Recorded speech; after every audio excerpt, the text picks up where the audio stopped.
sont pas mal.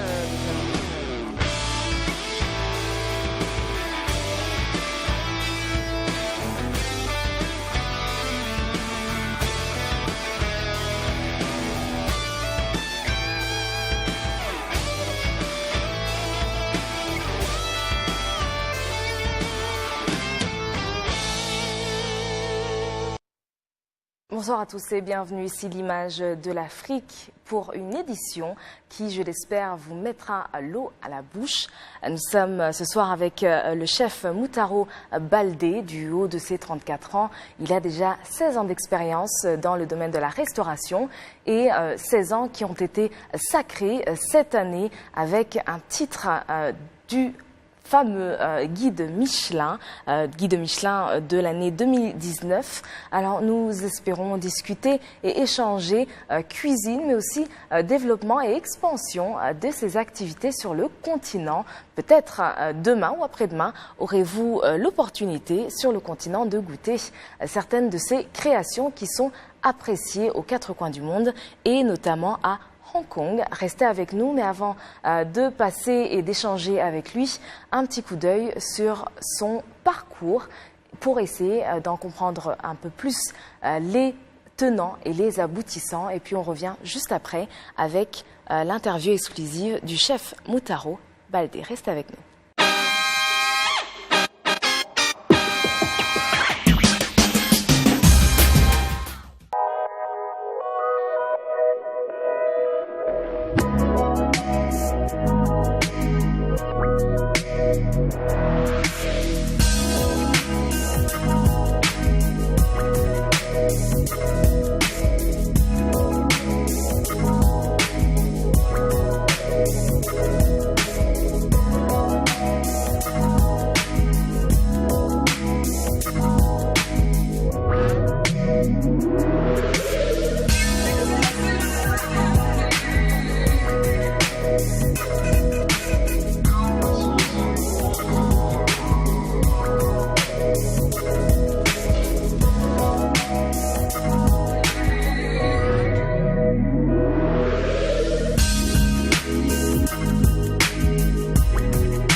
Concept at Bibo is we just try to make a fusion.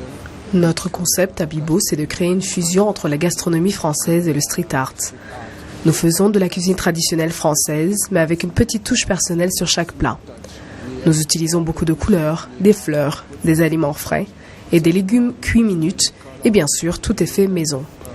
Quand nos clients regardent notre menu, la variété est assez large et pour moi, c'est important que les clients sachent qu'on offre des plats frais. Notre menu est développé par saison. En été, on aura un menu estival. En hiver, un menu adapté.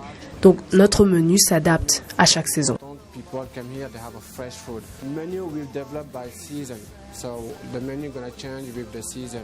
When we summer, we're gonna have summer menu. Winter, all the season, we're gonna have the menu with the season.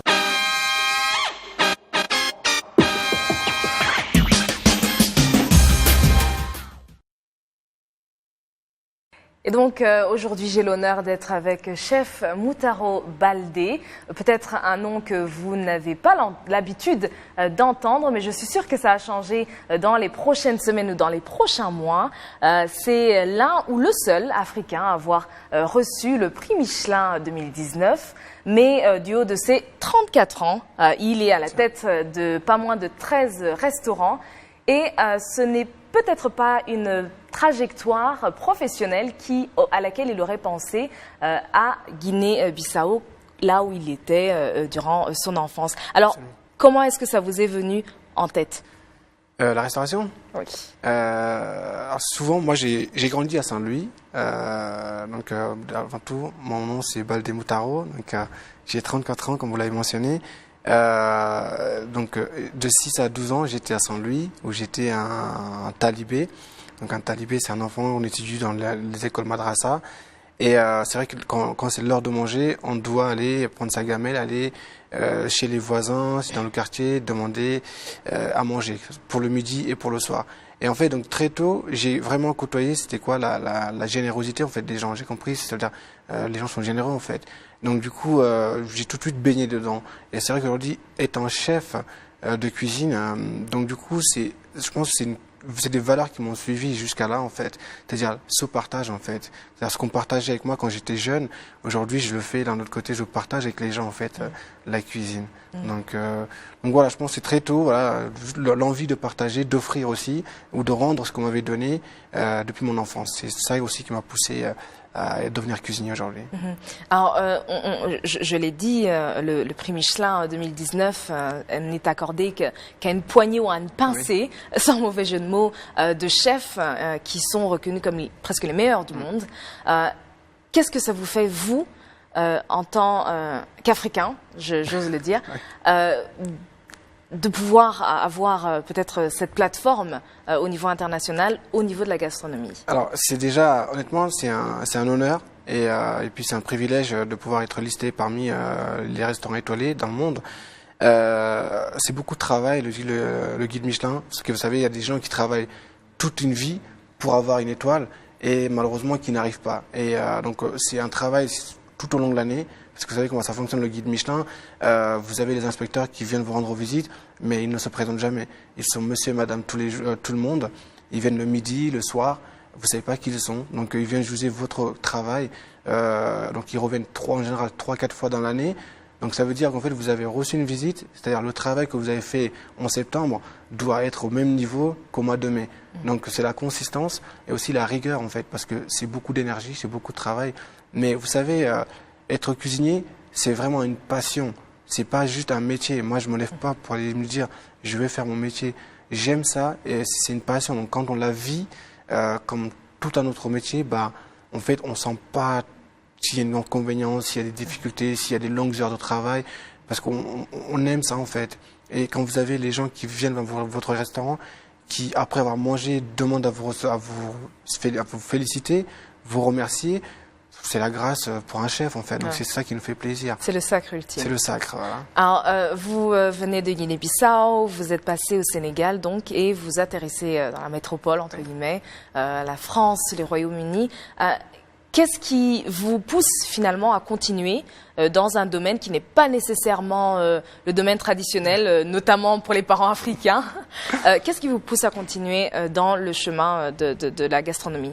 Comme vous avez dit, donc de Bissau, je suis allé au Sénégal, à Saint-Louis exactement. Et puis ensuite, j'ai atterri à Paris. J'avais 11 ans et demi, 12 ans. 11 ans et demi. Et en fait, on m'a mis tout de suite en CM2. Donc vous imaginez, je suis arrivé en 12 ans, je devais commencer l'école. Je ne parlais pas un mot français. Je voyais des gens bizarres autour de moi qui parlaient une langue qui m'était étrangère. Mais sincèrement, mes copains m'ont bien reçu, mes copains de classe, qui m'ont bien aidé. Mes parents, ils m'ont inscrit dans tout ce qui est centre sportif pour que justement je sois imprégné en fait de cette langue autour de moi. J'entends que le français. Cela m'a beaucoup aidé. Comme tout jeune de quartier, j'ai voulu avoir une ligne de vêtements. Donc c'est quelque chose que j'ai travaillé avec un copain. Mais c'est vrai que voilà, vous savez, il y a des choses pour lesquelles on est fait, d'autres pour lesquelles nous ne sommes pas faits. Et en fait, j'ai tout de suite compris que j'étais pas fait pour le fashion design, j'ai laissé tomber. Et j'ai eu l'occasion de faire un stage dans cette école qui s'appelle le CEPROC, qui est dans le 19e arrondissement, une école culinaire. C'était un stage à la base d'une semaine. Et il est vrai que quand je suis arrivé dans cette école, il y a eu des choses qui m'ont marqué en fait. C'est-à-dire, c'est la tenue, le respect et la rigueur qu'il y avait dans cette école. Donc quand vous sortez des quartiers, vous savez, où vous avez une tentation de beaucoup de choses, et vous atterrissez là, on vous regarde d'un autre œil, on vous présente différemment, on vous approche différemment, vous sentez entre guillemets comme dans une zone de confort, on dit finalement je me sens pas si mal ici. Et la cerise sur le gâteau, c'est quand on vous fait une démonstration, comment on fait un consommé par exemple de légumes. on a besoin juste d'une carotte, d'une pomme de terre et d'un poireau. On cuit ça pendant quelques heures, on vous dit goûter, avant vous goûter, vous savez, ça a un goût. Voilà, ça réveille des sens, ça réveille plein de choses. Et donc c'est ça qui m'a vraiment permis de me dire, Moutaro, voilà, je pense que c'est vraiment une voie sur laquelle tu te sens bien et il faut que j'aille le plus loin possible dans ce domaine-là. Alors, on part d'une carotte, d'un poireau et d'une pomme de terre pour arriver chez Alain Ducasse et Joël Robuchon. Voilà. Ensuite, quand on a fini les études, bien sûr, on a tous des idoles. Alors, quand aux joueurs de foot, on pense à Zinedine Zidane, à Ronaldo, etc. Moi, c'était bien sûr Alain Ducasse et Joël Robuchon. C'était de comprendre qu'est-ce qui fait de ces hommes les meilleurs chefs du monde. Qu'est-ce qu'ils ont fait de plus, qu'est-ce qu'ils ont travaillé. Donc, pour mieux les comprendre, bien sûr, c'est les étudier, mais c'est aussi de les visiter en fait dans leurs établissements. Mais au-delà de ça, en tant que client, mais c'est peut-être de travailler dedans. Moi, j'ai eu l'occasion du coup de trouver un poste de travail après mes études à Paris. C'est Joël Robuchon, de l'atelier de Joël Robuchon.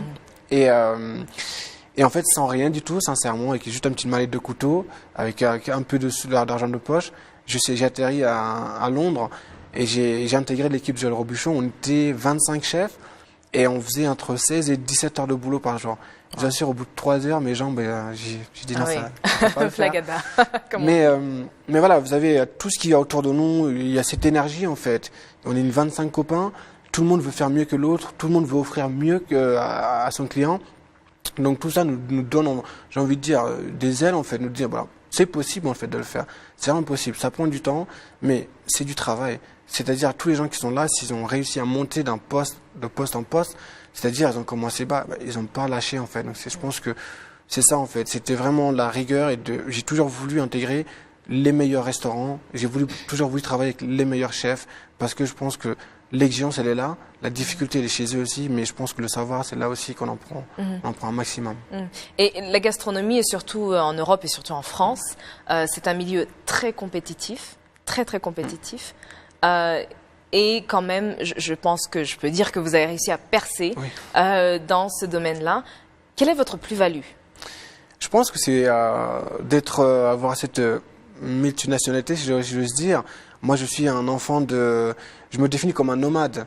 Vous savez, donc de la Guinée à Saint-Louis, à Paris, à Londres. Donc, c'est vraiment, c'est ma culture en fait qui fait de moi en fait. Je pense que ce chef que je suis aujourd'hui, parce que je peux réfléchir, savoir qu'est-ce qu'il y a en Europe, mais qu'est-ce qu'il y a en Afrique aussi. Donc, tout ça, je pense, c'est un plus-value pour un chef d'avoir justement une double culture. Donc ça c'est quelque chose que j'utilise beaucoup dans ma cuisine, dans mes recettes, dans tous les épices que j'utilise. Je pense à ce que j'avais vu à Saint-Louis, je pense à ce que ma grand-mère cuisinait en Guinée, les fruits de chez nous. Donc même si je trouve pas exactement la même chose, mais je m'appuie dessus pour essayer d'avoir un résultat dans mes restaurants aujourd'hui en Europe. Et est-ce que c'était un terreau justement fertile, peut-être le Liban, vous êtes passé par le Liban après ça, qui est un peu aussi au niveau métissage culturel, si je puis dire, entre les deux. Est-ce que c'était un terreau fertile finalement pour expérimenter cette multinationalité, multiculturalisme? Oui, je pense qu'on peut dire ça comme ça, parce que encore une fois, c'est la curiosité. Moi, je suis toujours curieux de savoir connaître les endroits, les pays, les cultures, les goûts. Et quand j'ai eu l'occasion quand on est venu me chercher pour aller au Liban, justement, pour prendre en charge ce restaurant français qui s'appelle La Centrale, faut dire le nom, quand j'ai parlé à mes parents, j'y vais à Beyrouth, mon père m'a dit, non mais qu'est-ce que tu vas faire à Beyrouth? C'est où? Mais voilà, on est toujours attiré par cette curiosité, mais parce que moi je voulais y aller en Méditerranée quand même, comprendre entre guillemets quelle est leur cuisine. Et le Liban, vous savez, c'est un pays qui est riche en culture, historiquement parlant. La cuisine, elle est extrêmement bonne. Donc, c'était pour moi aussi, voilà, c'était le paradis pour étudier et comprendre aussi. Et puis, c'était aussi l'occasion de savoir c'est quoi le Liban, pas seulement à travers des livres ou les films, mais vraiment y aller, en fait, côtoyer le peuple libanais qui m'a vraiment bien accueilli. Et je suis reparti de là avec je pense qu'un bon sachet d'épices, si j'ose dire, mais avec un plein de savoir-faire aussi. Alors, j'aimerais peut-être aborder la question peut-être j'ose le dire, du racisme quelquefois. Et je sais que ce sont des pratiques quelquefois qui s'observent. Est-ce que vous avez eu, à votre niveau, à expérimenter le racisme, je pense pas l'avoir vécu, mais je me suis jamais vu comme une personne de couleur de toute façon. Je suis un humain, je bosse avec des humains. Et je pense que c'est ça aussi qui m'a aidé à aller plus loin. Parce que si on commence, si j'avais commencé à me poser ce genre de questions, je pense que je me serais déjà interdit certaines choses, ou me dire tu peux pas le faire, ou tu vas pas y aller parce que tu es de là, parce que tu viens d'ici, parce que tu es de cette couleur de peau. Donc j'étais un chef parmi des chefs. Et voilà, on était tous habillés en noir. Personnellement, dans mon parcours, voilà, j'ai bossé avec des chefs, et vous savez, le métier de la cuisine, c'est des valeurs. On peut travailler très difficilement, mais à la fin, on est une belle famille. Donc, moi, si j'ai mal aux jambes, mon collègue va me soutenir, et vice-versa. Donc, je pense que c'est ça aussi qui fait que, voilà, on sent bien en tant que chef. Parfait. Alors, Beyrouth, oui. Après la centrale, départ pour Hong Kong, un grand changement, si je puis dire. Quelle est la première chose peut-être qui vous attire dans cette nouvelle, dans ce nouveau contexte finalement, dans ce nouveau terreau? C'est vraiment, encore une fois, c'est l'inconnu. Toujours. Quand on vient me chercher, jusqu'à présent, c'est souvent on me propose des endroits, des pays dont je connais très peu l'histoire. Donc, sincèrement, la première question que je me suis posée quand on m'a proposé Hong Kong, c'est me dire, mais est-ce qu'il y a des Africains à Hong Kong? Parce que c'est vraiment la question que je me suis posée. Est-ce qu'il y a des Africains à Hong Kong? Parce que je ne connaissais pas du tout. Mais, encore une fois, le projet... Alors, est-ce qu'il y en a finalement ou pas? Il y en a beaucoup. Ok. Il y en a beaucoup, je vous rassure. Pour les téléspectateurs qui se poseraient la même question. Il y en a beaucoup. Et c'était vraiment ça, en fait, de dire, mais est-ce qu'il y a des Africains au final? Mais il y avait cette curiosité de dire, voilà, vas-y, le projet, il tient la route, il y a des responsabilités, c'est ce que tu fais, c'est ce que tu fais depuis toujours, c'est juste un pays qui est différent. Anyway, au pire, essaye, si ça marche pas, au moins tu auras eu une expérience. Parce que je me suis jamais interdit les choses, moi. Quand j'ai quelque chose, quand j'ai envie de le faire, j'essaie de le faire. Mais je préfère me dire, j'ai essayé, j'ai pas réussi, que de me dire, 20 ans plus tard, j'aurais dû l'essayer. Donc c'est pour ça aussi que chaque fois qu'il y a quelque chose qui se propose, je prends la chance d'aller voir les choses. J'espère que les jeunes qui écoutent prennent ça comme un conseil de vie, parce que c'est important aussi d'essayer de tenter de nouvelles choses. Alors, vous arrivez à Hong Kong. J'aimerais peut-être à ce niveau de la discussion qu'on puisse définir les rôles et la position peut-être du chef dans un restaurant, parce que souvent on voit bien sûr le chef s'occupe de la cuisine, mais on prend pas la mesure de son rôle et de sa position dans le développement d'un restaurant ou d'un concept de restaurant. Alors quel est le rôle d'un chef? Alors moi, pour prendre l'expérience que j'ai vue à Hong Kong, quand je suis arrivé, alors j'avais une feuille blanche. J'avais rien, vraiment. Et on m'a dit, voilà, on va monter un restaurant qui sera gastronomie française. Et c'est là c'est ça qui est intéressant. C'est-à-dire que de rien du tout, de zéro, on doit monter le projet. Donc ça veut dire qu'en fait, on comprend le projet lui-même. Donc en tant que chef, c'est au-delà de cuisinier en fait. C'est de comprendre, parce qu'on a des équipes. Moi aujourd'hui, je manage à peu près plus de 200 personnes. Donc c'est comprendre, chaque personne est différente. La façon dont j'approche celui-là, je peux pas approcher la même façon à l'autre personne. Donc bien sûr, il y a ce côté-là. Il y a la cuisine, la création des menus, il y a le service, bien sûr, il y a on recherche toujours la satisfaction du client. Et puis, on est toujours dans la recherche. C'est-à-dire, on peut faire une recette aujourd'hui, mais en cuisine, on ne s'arrête jamais. Vous savez, en fait, on est toujours en train d'essayer des nouvelles recettes. Les asperges, elles sont bonnes cette saison. On l'a fait avec des cèpes cette année. Comment on peut le faire l'année prochaine pour changer, en fait? Donc, c'est différencier les produits. Donc, le chef, il a plusieurs casquettes, je pense. C'est un chef d'entreprise dans une entreprise. Voilà. Alors, vous managez aujourd'hui plus de 13 restaurants. Le dernier s'est ouvert il y a une semaine. Il y a une semaine, voilà. Donc, le dernier né. Est-ce que vous pouvez nous partager peut-être qu'est-ce qui vous guide dans le choix d'une expérience, parce que j'appelle ça une expérience, c'est une expérience visuelle, olfactive, gustative. Qu'est-ce qui vous guide dans la mise en place d'un concept de restaurant? Alors, avant tout, c'est de comprendre où on est. En fait, de comprendre la demande, en fait. Hong Kong, ça fait bientôt 7 ans que j'y suis. Donc le marché, c'est un marché qui va très très vite. Les concepts changent. Et c'est une ville où les gens ont besoin d'une nouveauté. Donc, à partir du moment où on est là, en fait, on écoute les échos, on écoute les bruits de la rue, qu'est-ce qui se dit. Et puis aussi en voyageant. Vous savez, quand on voyage, on voit beaucoup de choses qui se fait à l'étranger, qui se fait ailleurs. On se dit, bah tiens, peut-être que nous, on pourrait l'adapter aussi à notre façon. Donc, l'inspiration vient aussi de là, en fait, de fêter qu'on voyage énormément aujourd'hui. On voit ce que le marché hongkongais, en tout cas, pour le moment où je suis, a besoin. Et on essaie de leur apporter, en fait, ces genres de concepts. Après, on essaie toujours de faire un concept qui nous ressemble. Nous, dans mon équipe, dans mon groupe, on aime manger, on aime la vie. Donc, on aime le monde, en fait. On aime l'art, on aime le vin, on aime la cuisine. Donc, toutes ces choses-là associées, on essaie de faire un bon cocktail. Et pour à la fin offrir un restaurant. Vous savez, le restaurant nous appartient jusqu'au jour où on l'ouvre. Et ensuite, il nous appartient plus parce qu'il appartient aux clients. Donc, c'est essayer de comprendre ce que les gens recherchent, faire quelque chose qui pourrait leur plaire, mais toujours quelque chose qui nous ressemble au final. Donc, vous savez, tous nos restaurants, vous allez voir, quand vous passez de nos restaurants, du premier au dernier, vous verrez toujours quelque chose qui va dire « Ah, je sais à qui ça appartient ce restaurant. Ouais. » Parce qu'il y a toujours une identité qui nous ressemble. Alors, quel est votre restaurant préféré? Dans mon groupe, bah, je vais dire le premier que j'ai ouvert, qui s'appelle, je vais le citer, s'appelle Bibo.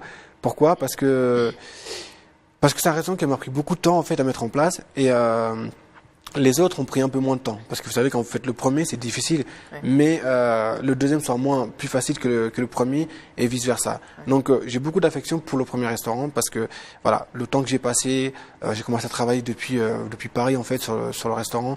Donc, toutes ces choses-là font que j'ai vraiment une affection particulière pour ce restaurant-là. J'aime beaucoup les autres aussi, mais c'est vrai que le premier restera toujours le premier. Alors, on voit les images sur l'écran, mais quelle est l'expérience que vous avez voulu créer dans Bibo? C'est d'offrir aux gens, en fait, du tout fait maison, si j'ose dire. Vous savez, moi, j'aime chercher, j'aime essayer. Je suis pas boulanger du tout. Mais quand je suis arrivé à Hong Kong, je me suis dit, bah tiens, on va essayer de faire du pain. On va essayer de faire du pain au lieu de l'acheter, ce qu'on aurait pu très bien faire, ce qu'on aurait pu faire. Mais on va essayer de le faire. Et donc voilà, c'est ce que je travaille avec mes gars aussi, c'est avec mon équipe. C'est essayons de faire tout nous-mêmes. Donc c'est de pouvoir offrir aux clients, bah, tout est du tout fait maison. Et c'est une fierté, je pense, de pouvoir dire aux clients, vous savez, on est à Hong Kong, c'est une île, il n'y a rien qui pousse pratiquement. Mais nous, en fait, on fait tout maison ici. Pourquoi? Parce que c'est ce qu'aussi on essaie d'offrir aux clients, parce que je pense que c'est ça aussi être cuisinier. C'est pas de transfert, c'est de le produit à l'état frais, brut, jusqu'à l'assiette. Donc c'est ça qu'on essaie de. C'est que l'expérience j'ai voulu entre guillemets offrir à Bibo quand on l'a ouvert. Et puis ce qui est qu'on remarque quand on voit les images du restaurant, c'est aussi peut-être la mise en scène entre guillemets, l'art, le street art. Pourquoi le street art? Alors, c'est un pari, en fait. C'est un pari parce que c'est quelque chose que les gens, soi-disant, quand vous dites street art, les gens voient tout de suite, comme le dit le mot street, la rue. Ouais. Les gens voient tout de suite les graffitis, quelque chose de grossier, d'arrogant. Alors que c'est un talent, en fait. Moi, quand je vois les artistes travailler, je me dis, mais waouh, quelles heures de travail. En fait, c'est vraiment un savoir-faire. Donc, nous, on a voulu créer ces deux mondes, en fait, qui naturellement s'opposent, en fait. Quand on dit gastronomie, on est dans la finesse, dans la beauté, dans l'élégance. Vous dites street art, donc on voit la rue, en fait. Comment on pouvait combiner ces deux choses sur un seul endroit? Donc c'est le pari qu'on a voulu faire. Et puis aussi, on est toujours dans l'éducation, en fait. L'art, c'est la culture. On a besoin de comprendre qui est cet artiste, comment il travaille, qu'est-ce qu'il a fait, d'où il vient et qu'est-ce qu'il fera plus tard. Donc tout ça, on a voulu offrir ça à nos clients et en complémentaire, en fait, on a mis bien sûr la cuisine. Donc c'est comme si vous mangez dans un musée, en fait. Alors, on parle d'art et je pense que vous êtes un artiste vous-même. Vous, bien sûr, vous prenez des ingrédients, vous les assaisonnez, vous les recréez, vous les présentez d'une certaine manière. Quel est l'élément le plus important de la cuisine, selon vous? J'ai envie de dire, c'est... L'élément, ça serait de faire ce que l'on aime, en fait. C'est-à-dire que l'assiette parfaite n'existe vraiment pas. Souvent, on me dit, mais chef, quel est votre plat préféré? Quel est votre ingrédient préféré? Comme on est toujours dans l'évolution, on est toujours dans la recherche, on ne pourrait pas la définir. Moi, ce que je dis, chaque assiette que je fais, c'est que je me sens bien quand je la regarde et quand je la mange surtout. Donc, c'est ça, en fait. Donc, c'est vraiment faire ce que vous avez envie, cuisiner comme vous aimez, essayez de comprendre ce que vous cuisinez, en fait. Quel est le sens du produit? Donc c'est ce qu'on essaie de, entre guillemets, d'offrir entre guillemets aux clients, etc. Au niveau de que ce soit de la présentation, que ce soit de la préparation des ingrédients, Vous parlez aussi de revenir peut-être sur le continent. Qu'est-ce qui vous attire à ce niveau-là de votre carrière à revenir finalement au bercail, entre guillemets? Oui. Alors, vous savez, on sent bien à l'étranger, mais on sent toujours mieux chez soi. Ouais. Et moi, je suis africain d'origine, mes racines sont ici, et j'aime l'Afrique, j'aime ce continent. Et ce continent, il est magnifique. Il m'a offert beaucoup, il m'a donné beaucoup. Donc, avec ma petite histoire, mon parcours, tout ce que j'ai fait, c'est de revenir aujourd'hui et puis comprendre le continent aussi. Je suis parti il y a très longtemps, très jeune. C'est de revenir, de comprendre comment le continent a évolué, qu'est-ce qui a changé, qu'est-ce qui est en place. Dans mon métier à moi, qu'est-ce que je pourrais faire en fait, moi aussi, pour promouvoir mon continent, si j'ose dire en fait. Peut-être pour travailler avec les jeunes en fait, dire voilà, la cuisine, regardez, moi je suis cuisinier, je suis parti de là, je travaille ici, mais qu'est-ce qu'on peut faire chez nous aussi en fait, qu'on puisse entre guillemets parler en fait quand on parle gastronomie. C'est vrai que quand je voyage, j'entends souvent parler de toutes les sortes de cuisine, de la gastronomie, mais beaucoup à l'étranger. Quand je l'associe à l'Afrique, j'ai l'impression que j'ai dit quelque chose de mal en fait, ou quelque chose qui est impossible ou irréalisable. Donc là, à ce côté-là, c'est un challenge qui me dit non, tu peux le faire, il y a un truc à faire. Donc c'est pour ça en fait que je travaille sur ce projet justement de revenir sur le continent, travailler avec les produits, comprendre les produits et ouvrir un restaurant prochainement. Alors, gastronomie africaine, j'espère que dans les années à venir, ça deviendra aussi normal d'en parler que la gastronomie française. Quelle serait sa particularité à cette gastronomie-là? J'ai envie de dire bio, pratiquement, parce que nous, on est le continent du soleil. Il fait pratiquement beau toute l'année. Notre terre, elle est tellement belle, elle est tellement fertile. Vous ôtez une graine, vous revenez demain, c'est un arbre qui a poussé. Donc, j'ai envie de dire, on peut faire une cuisine bio, une cuisine pas chère, et puis abordable, surtout et goûteuse. Donc, je pense que la particularité de la cuisine africaine, ça serait ça, mais aussi ses épices en fait, et ses saveurs, ses cultures. L'Afrique, elle est grande, donc on est plein, donc c'est plein de pays. Donc qu'est-ce que je peux attirer? Prendre dans chaque pays une épice là, une huile là, une crème là, mais composer un plat en fait. Et donc je pense que la particularité, ce serait ça aussi, c'est sa diversité et sa richesse de culture.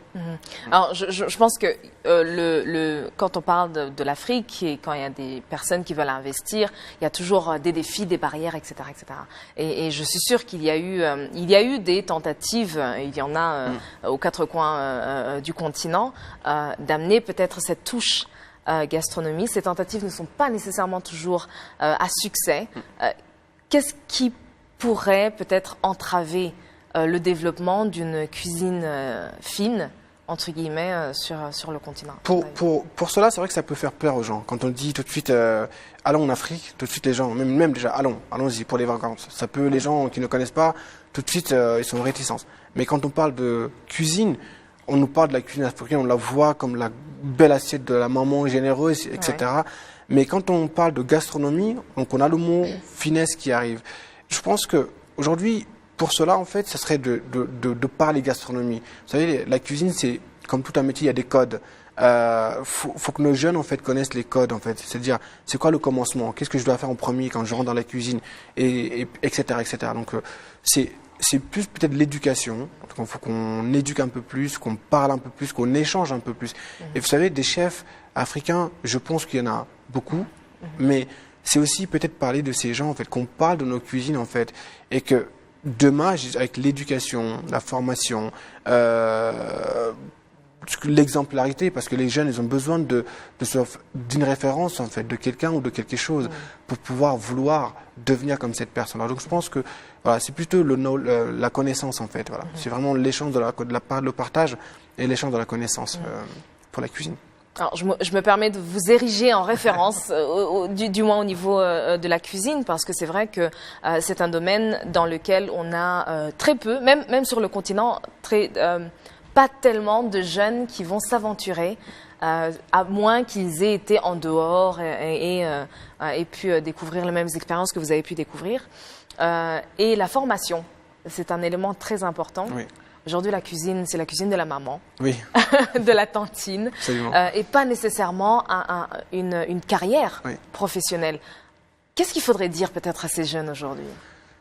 Bah, déjà, encore une fois, c'est bien sûr, on aime la cuisine de maman. Ma maman, quand elle cuisine, j'adore. Quand je vais en France, à chaque fois, elle cuisine ses plats. J'aime ses plats. Maintenant, aujourd'hui, on vit tous différemment. On mange différemment. La société a évolué, la façon de consommer a évolué aussi. Mais c'est de regarder le plat de sa maman, par exemple, d'essayer de le comprendre, en fait. Vraiment de le décortiquer. Dire, il y a combien de temps d'huile, il y a combien de beurre, il y a combien de crème, il y a combien de temps de cuisson. Et en fait, essayer de faire quelque chose de différent et comparer les deux, voir le résultat.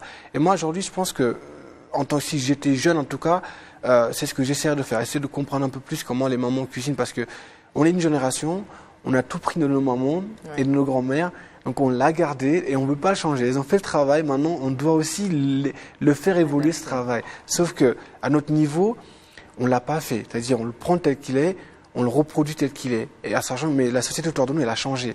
Donc ça serait vraiment de l'adapter leur travail à notre société, à nous. Donc ça serait le message que j'aurais pour les jeunes, en fait. Et quand vous parlez de moderniser, entre guillemets, cette cuisine, bien sûr, on a toujours les mêmes ingrédients, entre guillemets, mais on a aussi une ouverture à des ingrédients venus des quatre coins du monde, mais aussi les techniques. Les techniques changent, la science et la chimie s'invitent dans nos cuisines. On parle de cuisine moléculaire, etc. Qu'est-ce qu'on pourrait peut-être... Est-ce que l'Afrique serait un terreau intéressant pour tester certaines de ces nouvelles techniques? Honnêtement, je pense que oui. Pourquoi? Parce que, comme vous dites, la cuisine a évolué. Aujourd'hui, les gens voyagent, en fait, juste pour manger. Aujourd'hui, la technologie, c'est invité dans la cuisine. Vous savez, les machines, moi, quand j'ai commencé à cuisiner, il y avait très peu de machines. Aujourd'hui, on parle de sous-vide, de cuisson lente. Nous, on a des cuissons, par contre, parfois qu'on met 24 heures à cuire. Quand on revient, c'est pas c'est pas du très bien cuit. Enfin, c'est pas le mot français très bien, on va dire. Oui, bien cuit. Et bien cuit, pardon. Donc, c'est de travailler cette technologie. Donc, je pense que oui, l'Afrique a l'opportunité de le faire, a les moyens de le faire, et l'Afrique doit le faire parce qu'elle a tous les outils, en fait. Vous savez, les jeunes, en fait, chez nous, on a le continent où il y a le plus de jeunes, la jeunesse, donc elle grandit vite. Donc, c'est d'inviter les investisseurs qui veulent en tout cas, de venir dans le continent, de ne pas avoir peur, de s'installer, et parce qu'il y a de la demande, et il y en aura en plus. Donc, la société va aller vite. Je pense dans les 15 ans à venir en Afrique, des grandes sociétés de ce monde vont vouloir s'installer ici. Et ces gens-là, il faut qu'ils mangent, en fait.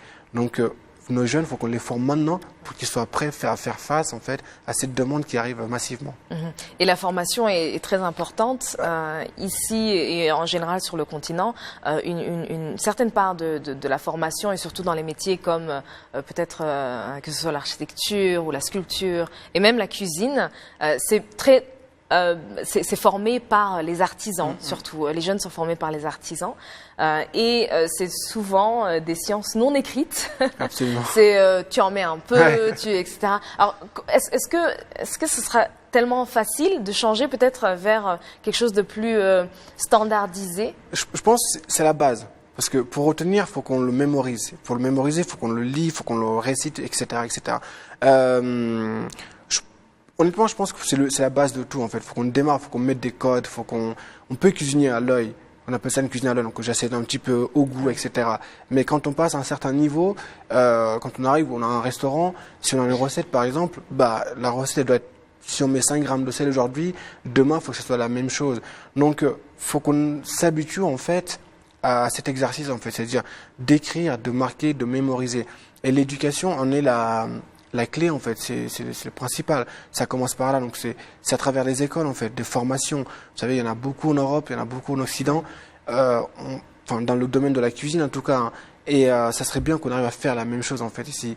Et puis, promouvoir le métier, en parler. Vous savez, quand vous dites, en Afrique, cuisinier, on est encore à l'ère où, non, mais c'est ma maman, elle va cuisiner.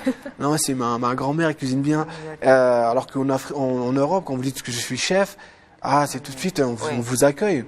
On vous reçoit, on vous dit, mais je suis pas docteur, je suis juste chef. Donc voilà, juste pour la petite parenthèse. Mais c'est un beau métier qu'il faut valoriser, qu'il faut mettre en avant. Plus on en parle, plus on le promouvoit, plus on donne envie aux jeunes de se diriger vers ce métier-là. Donc la formation, c'est la clé de de ce métier. La formation, je pense que c'est très important, mais aussi le changement des mentalités par rapport à ce qu'est un cuisinier, un chef cuisinier. Qu'est-ce que ça voudrait dire? Qu'est-ce que ça veut dire? Mais en plus de ça, parlons aussi peut-être de toute l'échelle de valeur. Quand on parle de la cuisine, de la gastronomie, il faut bien sûr des chefs, il faut des bons cuisiniers, des aides cuisiniers, etc. Mais il faut aussi de bons produits. Absolument.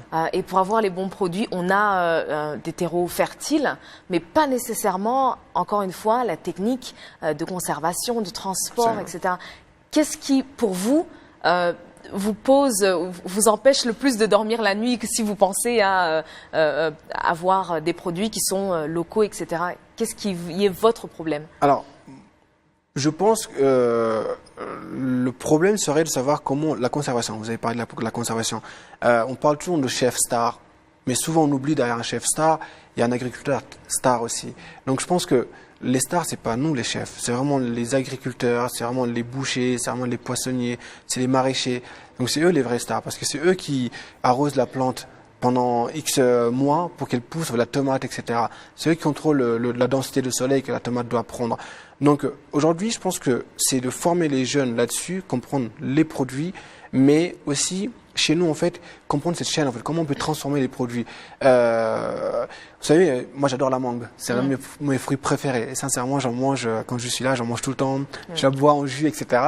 Mais quand je les vois dans les marchés, on me dit ah non mais c'est pas très cher ici. Parfois, malheureusement, on sait pas quoi en faire. Et en fait, je pense que malheureusement, il doit y avoir d'autres produits dans ce cas. Est-ce qu'aujourd'hui, ça serait qu'on puisse en fait travailler sur les techniques justement de conservation de ces produits, de transformation? Parce que plus on transforme les produits, plus on peut les réutiliser. Donc ça veut dire on peut multiplier les métiers. Là, on parle de cuisine, mais ça peut arriver sur les fruits pour tout ce qui est pâtisserie en fait. Parce qu'encore, on parle de cuisine africaine, mais la pâtisserie africaine, on va y venir aussi. Il faut qu'on en parle à un moment donné. Et on a tous les fruits et légumes. Beaucoup de choses qu'on utilise en Occident viennent d'ici, sur cette terre, sur ce continent. Donc travaillons sur nos techniques de conservation et puis voyons comment on peut transformer nos produits aussi. Conservation et transformation des produits locaux. Alors parlons dessert, ce qui n'est pas pour me déplaire. Justement, en Afrique, souvent, on connaît les gâteaux pour les grandes occasions, les anniversaires ou les mariages éventuellement. On connaît peut-être peut-être les pâtisseries pour les enfants, mais pas nécessairement cette pâtisserie gastronomique ou la boulangerie où on a vraiment un savoir-faire, parce que ce sont finalement des techniques qui nous viennent d'outre-mer. Pour nous, le dessert, c'est le fruit. La mangue à l'état brut, la banane, etc. Est-ce que c'est une tendance en hausse sur le continent? Je pense que ça l'est. Vous savez, aujourd'hui, on voyage de plus en plus. Et dès qu'on revient dans le continent, on a toujours des envies en fait de ce qu'on a vu ailleurs. Et en fait, pour répondre à ça, je pense que c'est encore une fois, c'est de comprendre qu'est-ce qu'on a en fait chez nous. C'est-à-dire, on a ces fruits là qui existent. Et c'est de dire, mais comment on peut les transformer? Les gens qui voyagent en fait ont besoin de retrouver en fait ces sensations qu'ils ont peut-être vues en Europe, en Asie ou ailleurs. Et en fait, si on a compris, si on comprend nos produits, on les travaille, on les transforme, on peut les conserver très longtemps. En les conservant, on peut les travailler, on peut les démultiplier en pâtisserie. Et qui n'aime pas le dessert? Moi, j'adore les desserts, j'adore le chocolat. Donc, plus qu'on ne peut vraiment l'avouer. Absolument. Donc, on le dit pas parce que voilà, mais pour des raisons personnelles. Mais voilà, on aime tous le dessert. Mais je pense qu'on a tous les ingrédients encore une fois, vraiment, pour faire les choses. Et je suis certain que le jour où on le fera, les gens seront ravis, les gens iront les gens essaieront de comprendre, iront et voudront comprendre comment c'est fait et où on peut le trouver. Vous savez, tout le monde veut manger les produits de chez soi et les produits les meilleurs si on l'a cultivé là, on l'a transformé ici. Donc l'idée ce sera de travailler les produits, les transformer, les conserver et aussi de réfléchir à comment on peut démultiplier ces goûts en dessert pour les valeurs de la cuisine africaine. Et l'un des problèmes peut-être du continent, c'est peut-être le pouvoir d'achat. Et quand on pense gastronomie, on pense aussi qu'il faut avoir peut-être une bourse un peu plus garnie que la ménagère lambda.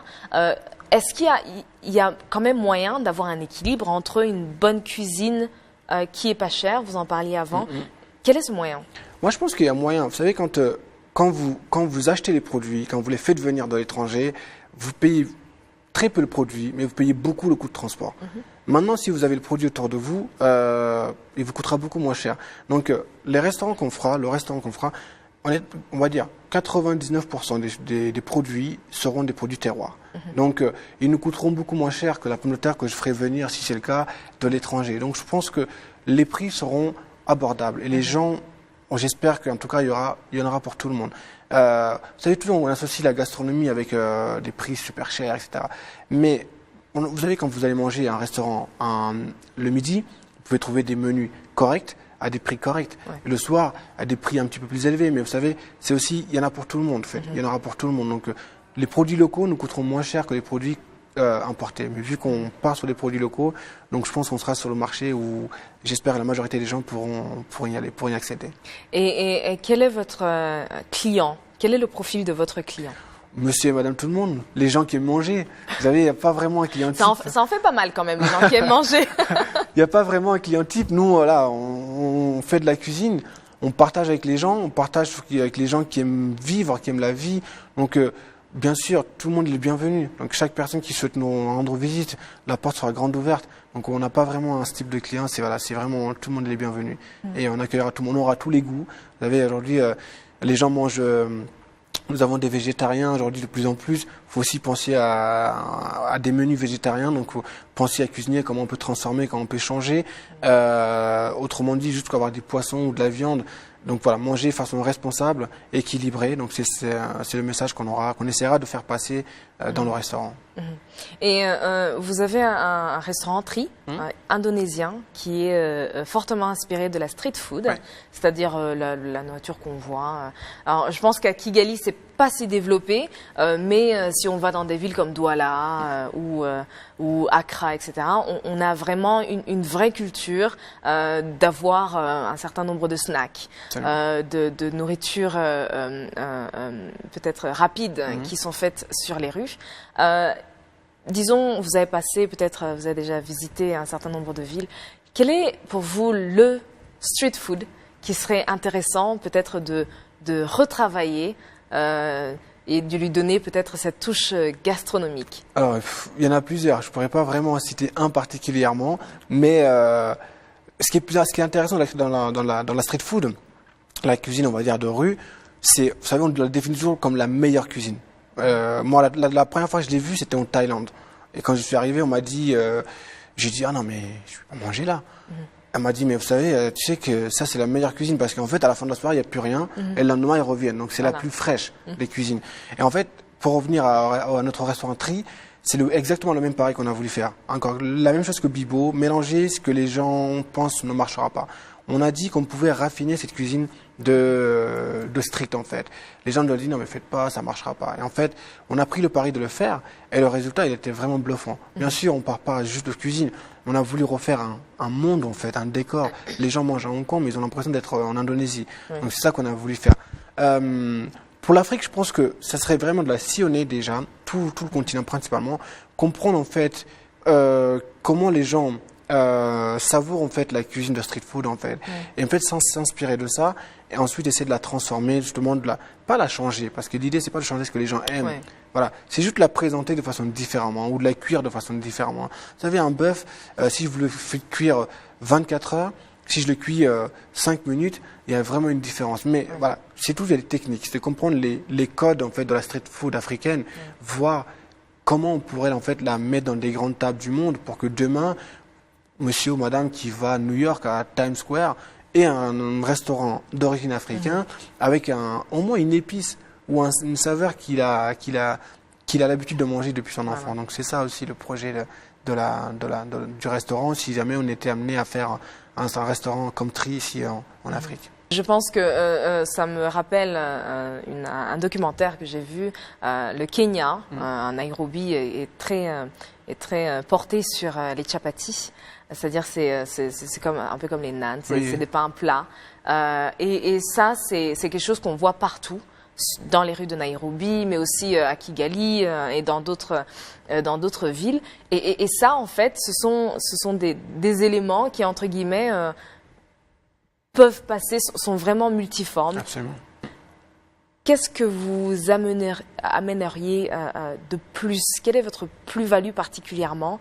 Votre élément Alors, ça serait en fait, c'est de refaire exactement ce que j'ai fait quand je suis parti en Europe. C'est-à-dire prendre mes valeurs africaines, les exporter là-bas en fait, voir comment je peux faire. Et du coup, qu'est-ce que je peux faire? Donc là, en l'occurrence, ça serait de faire l'inverse, en fait. C'est-à-dire, tous les pays où j'ai sillonné un peu à gauche, à droite, j'ai échangé avec des chefs, j'ai goûté des épices, j'ai senti des huiles. Ça serait vraiment de récupérer ça là. Et surtout aussi, les techniques, en fait. C'est-à-dire, c'est de prendre les produits locaux, en fait, mais voir comment, si on les mélange avec une technique occidentale, quel résultat allons-nous obtenir, en fait. Donc, je pense que le petit plus, ça serait peut-être ça en fait, c'est-à-dire de cette nouvelle cuisine que j'ai pu côtoyer aujourd'hui, ces chefs avec qui j'ai pu échanger, ces restaurants que j'ai pu ouvrir, certains voyages que j'ai faits. J'ai vu des choses de façon différente qui se font ailleurs, de façon différemment, mais c'est l'adapter en fait aux produits de notre terroir en fait. Donc ça serait le petit plus, je pense. Parfait. Quand on parle restaurant, on parle aussi formation, et puis on parle aussi peut-être d'une expérience. Et je sais que vous êtes très porté sur l'expérience qui vient avant finalement de goûter le plat en lui-même. Quelle est l'expérience que vous voudriez créer? Moi, je pars du principe que, je ne vends pas à manger, je vends une expérience. Parce que c'est vraiment l'idée, c'est ce que je veux que les gens retiennent. Quand vous venez dans mon restaurant, c'est que les gens en fait puissent entre guillemets se rappeler en fait de ce moment en fait, dire voilà j'y étais parce que tu as vu le décor, tu as vu le service, tu as vu la cuisine bien sûr, tu as vu le cadre. Donc c'est tout un ensemble. J'estime à partir du moment où vous avez franchi la porte, l'expérience elle a démarré en fait. Donc c'est ça qu'on va essayer d'offrir en fait. Et ça, c'est à travers les formations. Plus on offre de formations, plus on forme les jeunes, plus ils comprennent les codes en fait, comment les choses doivent fonctionner. Si vous êtes assis, vous êtes assis à table, je ne sais pas comment vous aborder, j'ai échoué en fait. C'est-à-dire que vous allez peut-être manger, mais vous n'avez pas eu la full expérience, la totale expérience. Donc c'est vraiment former les jeunes qui comprennent en fait c'est quoi les codes. S'ils connaissent les codes, on a vraiment une culture, encore une fois, qui est tellement puissante que je pense que l'Afrique sera bientôt, dans les années à venir, dans les meilleures tables du monde. Okay. Ça, j'ai aucun doute. Alors, vous avez donc une expérience de plus de peut-être 16 ans, 16 ans dans le domaine de la restauration. Primé, on a dit, plusieurs étoiles. Pour vous, ouvrir un restaurant en Afrique, est-ce que c'est une continuation au niveau de carrière, c'est un nouveau challenge, ou est-ce que c'est réellement essayer, peut-être à votre niveau, de revenir et de redonner, give back, ou est-ce que c'est réellement un investissement que vous pensez est important, c'est-à-dire c'est un terrain d'opportunité? Je pense que les deux vont ensemble. Honnêtement, l'Afrique m'a donné beaucoup de choses, m'a offert et continue à me donner encore. Et je pense qu'à un moment donné, il faut aussi savoir redonner ce qu'on a reçu en fait. Et donc l'idée, c'est vraiment ça en fait, c'est de revenir sur le continent, voir à mon niveau, à mon petit niveau, vraiment, comment je peux contribuer en fait. C'est chez moi ici, je viens d'ici. Je suis plus fier en fait si je vois un chef, on va dire, d'origine africaine qui brille dans les étoiles Michelin, ça me fait plaisir, je suis content. Parce que même si on ne se connaît pas personnellement, mais je suis content. Parce que je sais, il pense comme moi, il a vécu comme moi, il a goûté les mêmes goûts que moi. Donc ça serait ça en fait, c'est de revenir sur le continent, mais peut-être redonner, on va dire, en tout cas essayer de contribuer à mon niveau sur l'évolution, sur le changement. Peut-être, essayer d'aller encore de plus en plus loin. Puis juste, encore une fois, que quand on parle gastronomie, que ça devienne naturel chez nous. Pas que ça devienne un mot, entre guillemets, bizarre. Vous savez, un mot trop lourd. Voilà, qu'on peut pas associer Afrique avec gastronomie. J'ai l'impression que quand on dit gastronomie, on peut l'associer qu'à certains pays.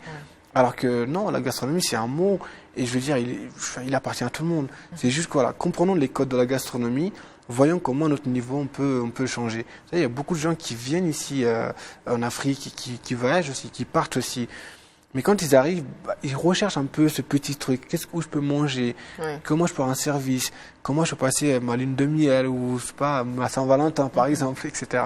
Donc l'idée, c'est ça aussi de lancer tous ces projets-là autour de ça. Revenir sur le continent, contribuer à l'évolution du continent et à la grandeur du continent, mais aussi ça va redonner. Je pense qu'il faut jamais se détacher d'où on vient. Moi, j'ai toujours eu cette façon-là de penser.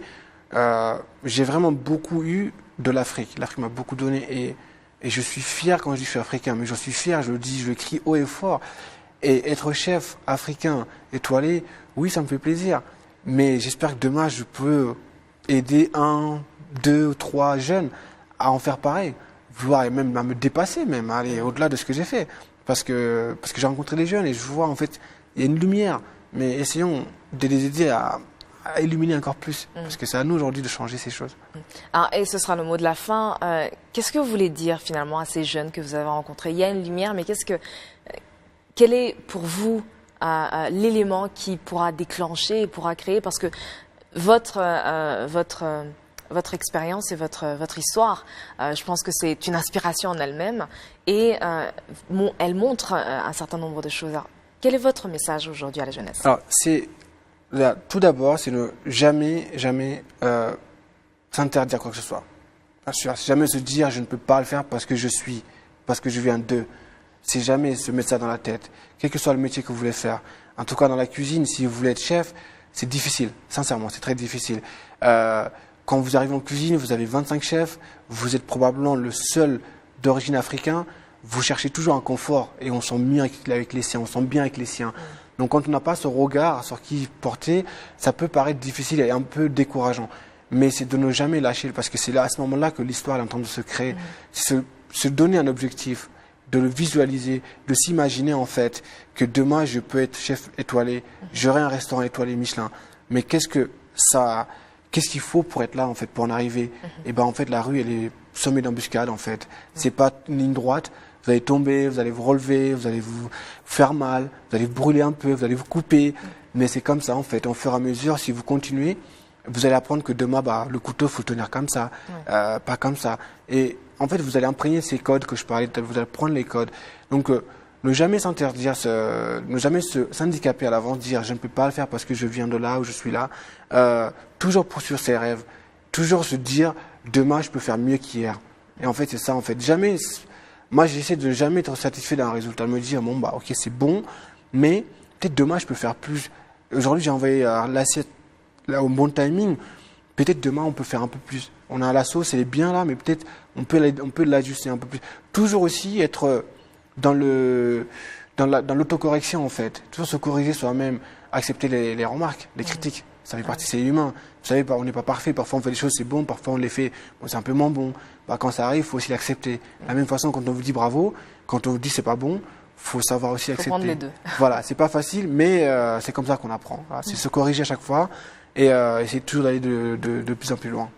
Et la recherche de la perfection, eh bien, on vous souhaite tout le meilleur dans vos nouvelles activités et surtout dans cette quête peut-être de contribution et d'impact pour le développement du continent. Merci. Merci beaucoup encore. Merci pour votre temps. Ça fait plaisir. Merci. Ils sont pas mal.